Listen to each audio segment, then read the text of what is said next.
So I get this situation a lot. I have people coming to me saying that their partners are reproaching. One of the partners fast, one of the partners slower, one of the partners more intense, the other one is much more gentle or delicate, and at a certain point, one of the partners reproaches to the other the way they are in intimacy. I want to address today what you do when you're being reproached something about the way you are in sexuality. And before I do that, I just want to say one thing. If you and I were in a coaching session, I would go about this in a completely different way. So I would start asking you questions and I would guide the discussion from there. This being a video, I cannot do that, but I still want you to be aware that the one-on-one coaching process is going to be different. So that being said, here are a few things that I would advise somebody in this situation. Number one, when it comes to sexuality, but not just, our bodies are wired differently. Now, anybody who says different is either ignorant or is trying to push down their own perspective on you. So the thing about any kind of physical manifestation is that we take a different time or a different way to express. And it's not only true for different people, it is actually true about ourselves.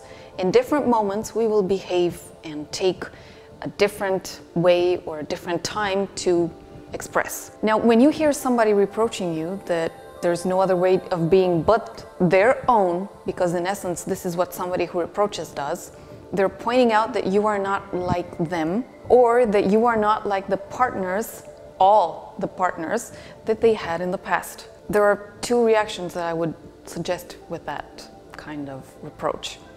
Number one, maybe your partner has not had that many partners in the past. Again, no two people are the same.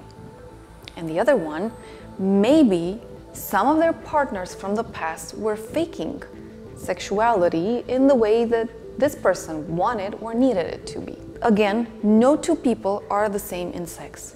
So when you hear somebody reproaching you that you're too fast or too slow or too rough or too soft, too vanilla, too whatever, you can just first remember that this is how your wiring is by nature, and this is how you feel to express in that moment. And if somebody reproaches you that, either they don't know how to handle you, and their message in essence is, well, you can't be this way because I don't know how to be in your way. I need you to be in my way. So acknowledge this, remember this. And the other thing, remember that your own expression is your unique expression. And somebody who really loves you and cherishes having sex with you will appreciate the way you are. They'll not reproach that to you. They'll not see it as a flaw or something to reprimand. They'll see it as, well, this is how the person that I love and the person that I chose, this is how they are. So keep this in mind. No two people are the same in sexual expression and in other expressions. Number two, let's take associations from other areas of life. If you've ever taken a look at athletic competitions, and I suggest that you check at least the Olympic trials when it comes to athletics, you will see that there are challenges for 100 meters, for 200 meters, for 400 meters, for kilometers, for semi-marathons, for marathons.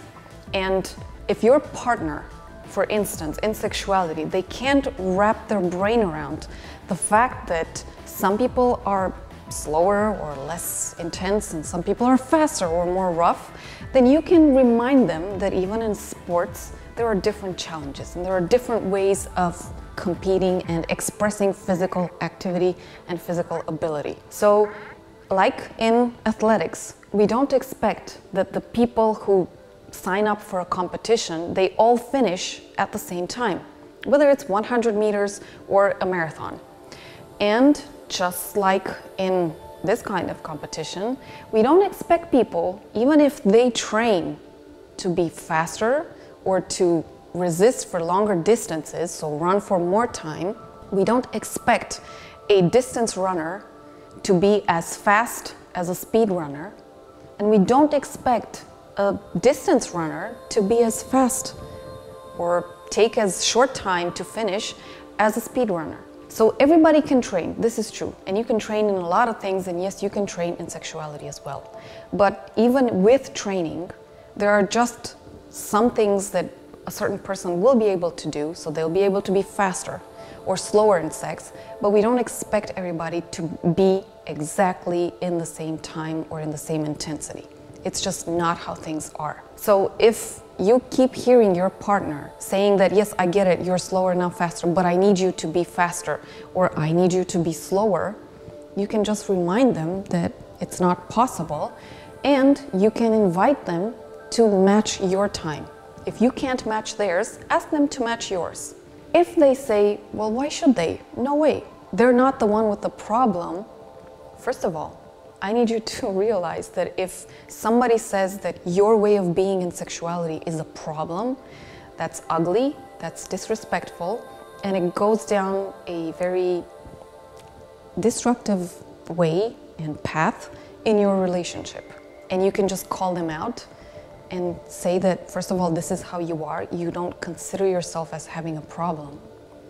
And I'm not talking about people who are finishing after under a minute sex, or people who need 5 hours all the time. So those are extremes. I'm just talking about not finding common ground. Somebody needing an hour, somebody needing 15 minutes. I'm talking about these kinds of differences.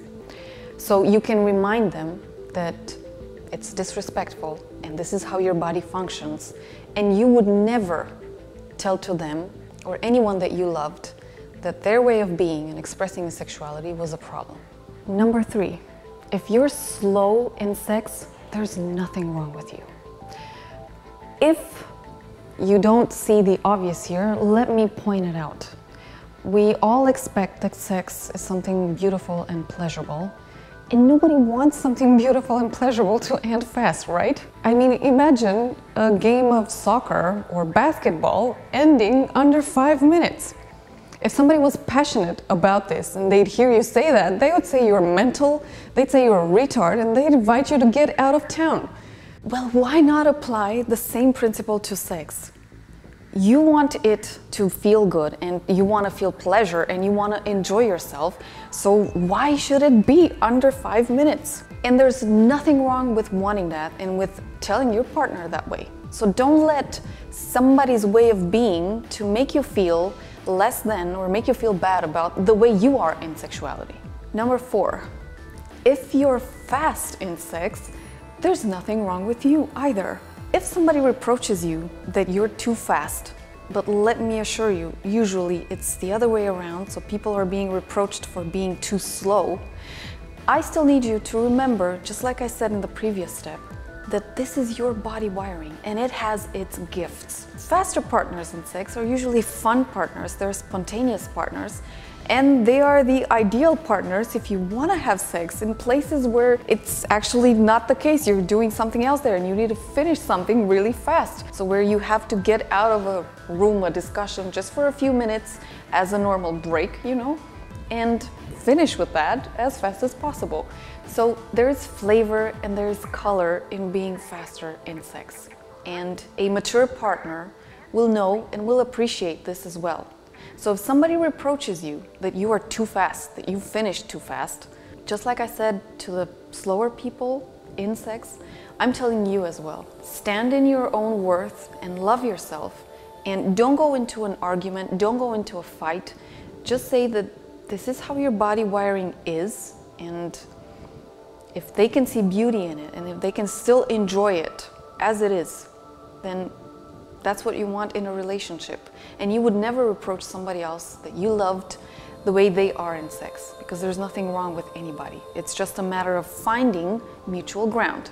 Here's the most important thing that I need you to know about this situation. There's a big caveat here, and I need you to be aware of it. When I'm talking about this subject, I'm not talking about situations where somebody has a vice, somebody has a health condition, somebody has done something that was disregardful or disrespectful of the other person, somebody took a decision or made a decision that was rash and not reasonable. So I'm not talking about these things which you can reproach to somebody, which implies that somebody chose to start drinking as mad or smoking as mad, and somebody had to bear the consequences on their sexuality because of those decisions or things that they engaged in or the way that they behaved with a different person. I'm talking here about our natural wiring, so something that is inside you by birth, by nature. It's not like you had a choice, this is how you were. So when you start to have this discussion on this premise, then I encourage you to ask a few questions.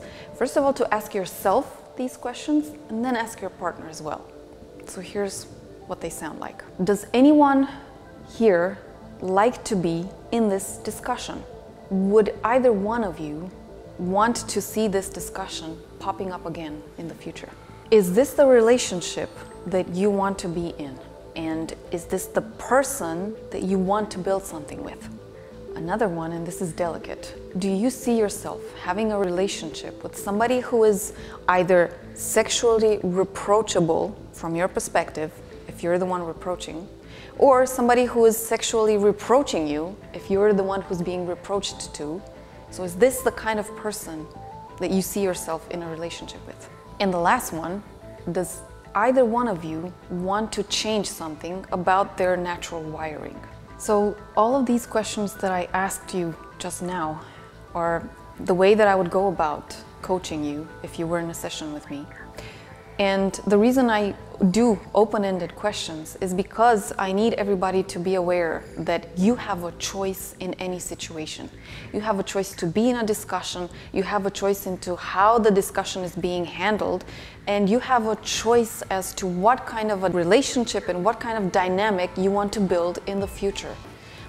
So please remember also that sex is a minefield for the most of us, because we're not so educated in this. We don't take the time to really study and to really understand and really get the people that are next to us, or even get ourselves. So a lot of the sexual interactions come from our prejudgments about this, or presuppositions of how it should be. And they're not necessarily based on our natural way of being, and not necessarily based in the way that a relationship will unfold. Take these questions and take all of the steps before these questions as a guideline for you, if you want to. And I always encourage you to start taking more time to know yourself, and also ask your partner what they know about themselves as well. This is highly important in any relationship, whether you're just beginning or whether you're more advanced in the relationship and you come across something that is incompatible with you, whether fast or slow or hard or soft or whatever. This is it from me for now. I want to leave you with just one more thing. If you want to learn more about yourself, then there are some classes that I have on Udemy. They are about $10 each. I'll put the link under the video. See if any of those classes are of any use to you to be a better lover, as expressing yourself, and then being a better lover for the person next to you, as in being more compassionate and understanding and more resourceful. So this is it for me. I hope this helps, and I hope this will disarm many ugly discussions that happen in sex and in intimacy. And I hope we all get beautiful and intense and orgasmic and pleasurable relationships. And I'll see you next week.